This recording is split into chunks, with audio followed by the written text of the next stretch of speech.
Olá! Já pararam para pensar no universo incrível que existe dentro de cada uma das nossas células? É um mundo super movimentado, cheio de atividade. E o porteiro que controla absolutamente tudo o que entra e sai é a membrana celular. Vamos mergulhar e perceber como é que isto funciona. A grande pergunta é esta, não é? Como é que uma coisa tão pequenina gera tudo o que precisa para sobreviver?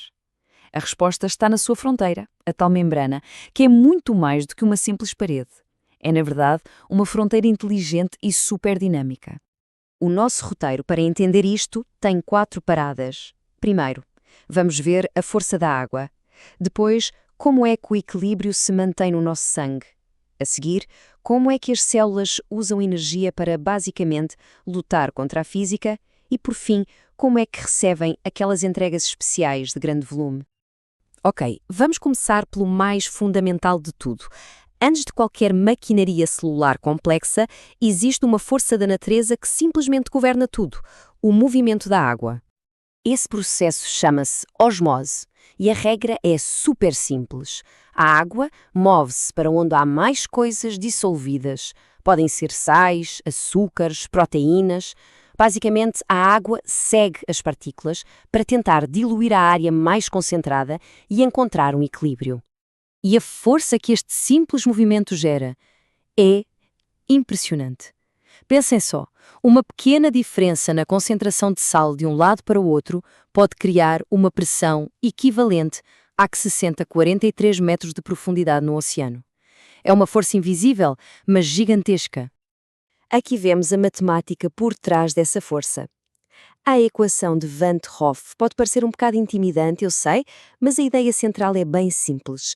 Quanto maior for a diferença de partículas entre os dois lados da membrana, mais forte é a puxada que a água sente para atravessar. Então, como é que esta força da água se aplica num sistema maior como o nosso corpo? Bem, vamos ver como é que este drama se desenrola nos nossos vasos sanguíneos mais pequenos, os capilares. Nos nossos capilares há um cabo de guerra constante. A hipótese de Starling, que vemos aqui, ajuda-nos a entender o equilíbrio super delicado que impede que os nossos tecidos fiquem, bem, encharcados. O ponto crucial é este. Há 2 forças a competir. De um lado, a pressão hidrostática, que é basicamente a pressão arterial, está sempre a empurrar o fluido para fora dos capilares. Do outro lado, a puxar de volta, está a pressão oncótica, criada por proteínas no sangue como a albumina. Este cabo de guerra está quase sempre perfeitamente equilibrado. Mas o que é que acontece se um dos lados começar a perder a batalha? A resposta é o edema. Se a força que puxa o fluido de volta para dentro enfraquece, por exemplo, se houver poucas proteínas no sangue, o fluido acaba por ficar preso nos tecidos. É isto que causa aquele inchaço visível que conhecemos como edema. Bem, até agora vimos as células a serem influenciadas passivamente pela física. Mas as células não são vítimas das circunstâncias, não. Elas lutam e lutam ativamente para controlar o seu próprio mundo interior. Elas fazem isso através do transporte ativo. Isto é, o equivalente a empurrar uma pedra morro acima. A célula gasta energia, na forma de uma molécula chamada ATP, a sua moeda energética, para mover substâncias contra a corrente, para onde elas naturalmente não iriam. O exemplo clássico é a bomba de sódio-potássio.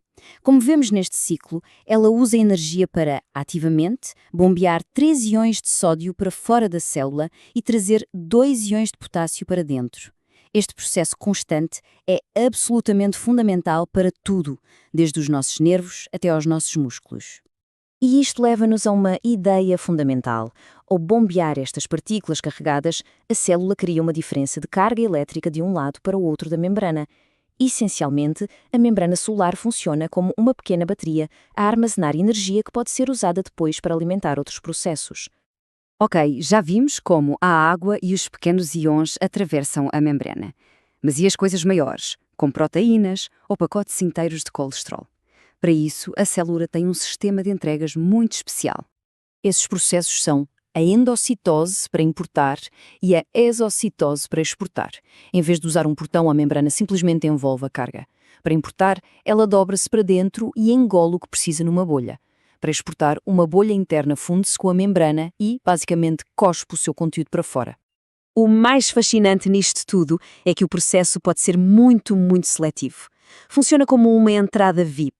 A célula coloca receptores específicos na sua superfície que se ligam apenas a uma molécula-alvo, como, por exemplo, o LDL, o tal pacote que transporta o colesterol no nosso sangue.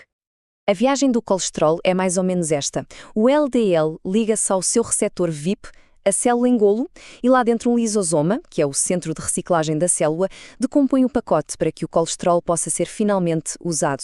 É um sistema de entrega de altíssima precisão, a nível microscópico.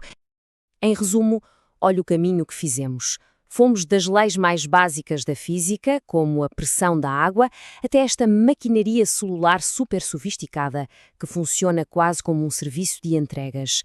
A membrana não é uma parede passiva, é o centro de controlo logístico da célula. E o mais incrível é pensar que esta dança de pressões, bombas e vesículas está a acontecer agora mesmo, bilhões de vezes por segundo, em todo o corpo. O que nos leva a pensar que outros motores invisíveis estão a trabalhar silenciosamente neste preciso instante.